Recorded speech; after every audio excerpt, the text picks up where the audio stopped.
In 2021, the African Union (AU) mandated Ghana to lead the reparations struggle of Africa and its diaspora, under the energetic leadership of Nana Akufo-Addo, who built strong bridges with the Caribbean.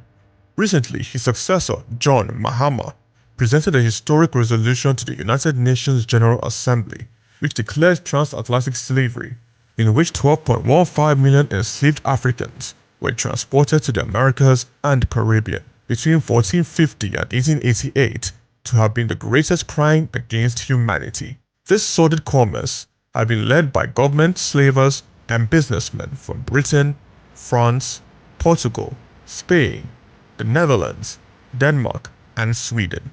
Rather perversely, European and American governments compensated slave owners and their descendants rather than their enslaved and their heirs.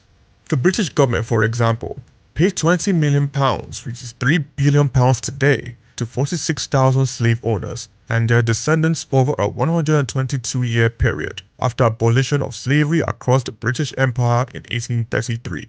With the unprecedented United Nations resolution on transatlantic slave trade, global African leaders continue in the teeth of staunch opposition from xenophobic governments and political parties across America and Europe.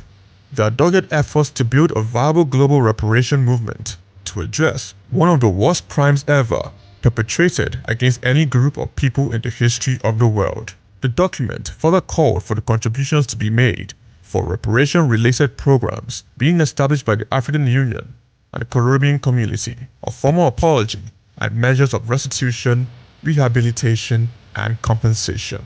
Following 7 rounds of torturous negotiations, the resolution was finally adopted by 123 out of 193 UN members, which is 67%, with 52 countries abstaining.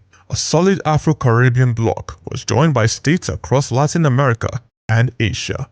The European countries, the most culpable for transatlantic slavery and colonialism, and thus most responsible for paying reparations, abstained, while only America, Argentina, and Israel voted against the resolution. The UN document pointedly reminded European governments of their own descriptions of slavery at the 1815 Congress of Vienna as repugnant and universal morality. During the UN debate, the Europeans condemned the transatlantic slave trade as heinous, but then sought to hide behind legal technicalities, accusing Afro-Caribbean diplomats of having created a hierarchy of crimes, complaining that these brutal acts were not crimes at the time they were committed, and insisting that international laws could not be applied retroactively. The same Europeans, however, forgot that as colonial powers, they had simply invented legal concepts, such as the notorious terra nullius, no man's land, to justify their theft and pillage of territories in Africa, the Caribbean, the Americas, and Asia.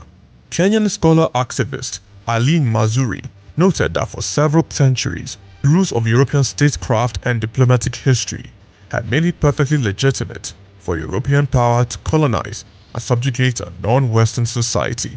Australian scholar Hedley Bull, in a similar tone, explained that the governments and peoples of Asia, Africa, and Oceania, who were subject to these rules, had not given their consent to them.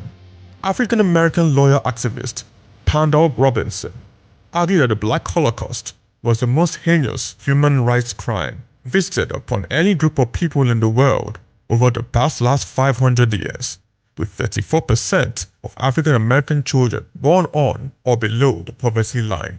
Barbadian historian and chairman of CARICOM's Reparation Committee, Hilary Beckles, also remarked that slavery and genocide in Caribbean were lived experiences despite over a century of emancipation.